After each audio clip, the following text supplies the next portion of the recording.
Crítica textual em defesa da fé cristã. Jesus teria mentido sobre Marcos 13, verso 9, refutando o argumento de muitos céticos sobre uma possível contradição da profecia proferida por Jesus Cristo. Entre esses muitos céticos, o famoso professor Fábio Sabino, talvez aí a maior referência em nosso país aí, que represente o público gnóstico e neoateísta. Aqui nós temos a passagem referida de Marcos. Aqui temos o texto em grego, kai stafesieste epi basileon kai hegemonon geneken emueis martyrion autois. Tradução: e comparecereis perante reis e governadores por causa de mim, para testemunho a eles. Aqui lembrando, texto de Marcos 13, verso 9.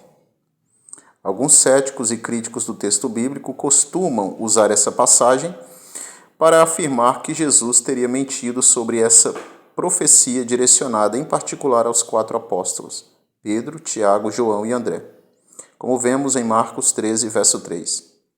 E num ar de arrogância, eles alegam que essa específica profecia de Cristo não teria se cumprido, pois declaram que não temos nenhuma evidência interna bíblica ou externa na literatura histórica patrística, que suporte que estes 4 apóstolos teriam de fato comparecido perante reis e governadores no plural.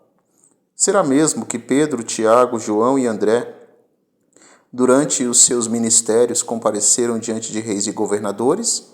Ou de fato Cristo teria afirmado algo que não veio a se cumprir? Vejamos o que tanto o Novo Testamento diz a respeito, quanto a documentação patrística. E quero adiantar assim, irmãos, Jesus mais uma vez foi preciso em sua previsão sobre o destino destes 4 apóstolos. Realmente eles compareceram diante de reis e governadores, cumprindo esse vaticínio do Senhor. Aqui nós temos, em Atos 12, versos de 1 a 3, nos é dito que Tiago compareceu diante do governador Herodes, o qual o matou à espada. Então temos aqui o texto. E por aquele mesmo tempo o rei Herodes estendeu as mãos sobre alguns da igreja para os maltratar, e matou à espada Tiago, irmão de João. E vendo que isso agradara aos judeus, continuou mandando prender também a Pedro. E eram os dias dos ázimos. Lactâncio da África, que viveu entre 240 a 320, ele afirma que o apóstolo Pedro foi sentenciado à morte pelo rei Nero. Abre aspas. Durante 25 anos e até mesmo no início do reinado do imperador Nero, ocuparam-se em lançar as bases da igreja em todas as províncias e cidades. E enquanto Nero reinava, o apóstolo Pedro chegou a Roma e construiu um templo fiel e firme para o Senhor. Quando Nero ouviu essas coisas, ele crucificou Pedro e matou a Paulo. Temos aqui a referência, Lactâncio da África. Eusébio de Cesareia foi o maior historiador da igreja primitiva e ele afirma que Pedro foi martirizado em Roma, ao lado do apóstolo Paulo, pelas mãos do rei Nero. Então temos aqui a obra de Eusébio de Cesareia. Quando Nero viu consolidado o seu poder, começou a empreender ações ímpias e muniu-se contra o culto do Deus vivo. Foi também ele o primeiro de todos os fidagais inimigos de Deus, que teve a presunção de matar os apóstolos, e com efeito conta-se que sob o seu reinado Paulo foi decapitado em Roma, e ali igualmente Pedro foi crucificado. Confirmam tal acessão os nomes de Pedro e de Paulo até hoje atribuídos aos cemitérios da cidade.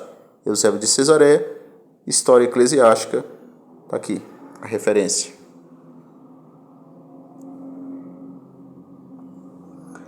Também Egésipo, que viveu entre 110 e 180 d.C., um antigo apologeta cristão, e também Jerônimo, de 347 a 420 d.C., afirmam a mesma vertente histórica, a saber, Pedro compareceu diante de Nero, que foi o responsável direto por sua morte e crucifixão. Aqui temos, Hegésipo diz que Nero procurava fatos contra Pedro para condená-lo à morte. Quando o povo percebeu isso, rogaram a Pedro com muita insistência para que ele fugisse da cidade. Pedro, no fim, foi persuadido pelos importunos pedidos e preparou-se para a fuga. Porém, ao chegar ao portão da cidade, viu o Senhor Jesus Cristo vindo ao seu encontro, a quem Pedro, adorando, disse: Senhor, para onde tu vais? Ao que ele respondeu, dizendo: Eu estou voltando para ser crucificado. Assim Pedro, percebendo que com essas palavras o Senhor se referia ao martírio do qual ele estava fugindo, voltou para a cidade. Jerônimo diz que ele foi crucificado com a cabeça para baixo e os pés para o alto, a pedido dele mesmo, porque era, disse ele, indigno de ser crucificado do mesmo modo como fora o seu Senhor. Livro dos Mártires, página 21, 22. Aqui a gente tem Tertuliano, que viveu entre 160 a 240 d.C., um dos mais importantes bispos do segundo século. Ele afirma claramente que o apóstolo João foi, por intermédio de Domiciano, governador romano, isolado na ilha de Patmos, após tentativa de queimá-lo num caldeirão de óleo fervente. Aqui temos o comentário de Tertuliano. No ano 95, durante a segunda grande perseguição sob Domiciano, São João foi preso na Ásia e enviado para Roma como prisioneiro. Tertuliano diz que ele saiu ileso de uma caldeira de óleo fervente. O fato foi atribuído por seus seguidores à feitiçaria, e ele foi exilado na ilha de Patmos. Com a morte do imperador Domiciano, o apóstolo voltou a Éfeso, escrevendo então, como pensam alguns, o seu evangelho, vindo a morrer quando tinha aproximadamente 90 anos. Se escreveu Tertuliano a respeito do apóstolo João. Há uma antiga tradição bizantina que afirmava que Santo André teria comparecido diante do governador romano, Egéias, e por ele destinado à morte de cruz. Essa tradição depois é confirmada também por escritores cristãos como Hipólito de Roma, no final do segundo século, e Orígenes, no início do terceiro século.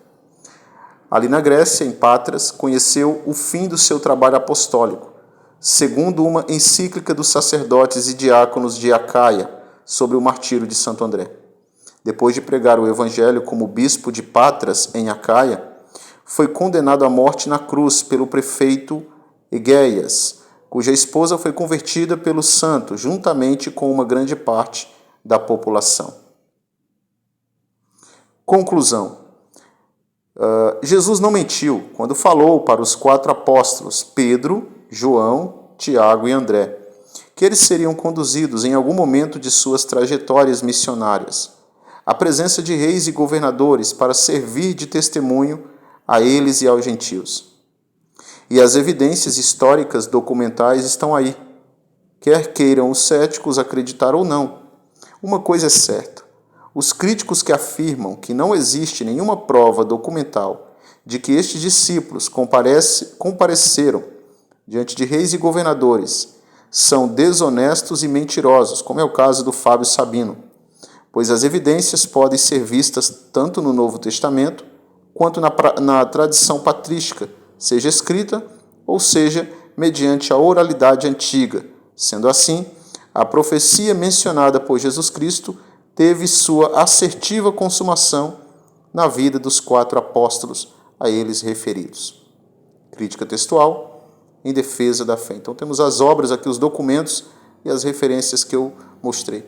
Jesus teria mentido sobre Marcos 13:9? É o que o Sabino diz, o Fábio Sabino diz que sim. Ele não cumpriu essa profecia. Então está aqui a refutação a esse argumento pífio e que muitos céticos acabam também comprando essa mesma interpretação pífia e grotesca, nefasta desse sujeito, Fábio Sabino. Está mais do que provado. Crítica textual em defesa da fé cristã.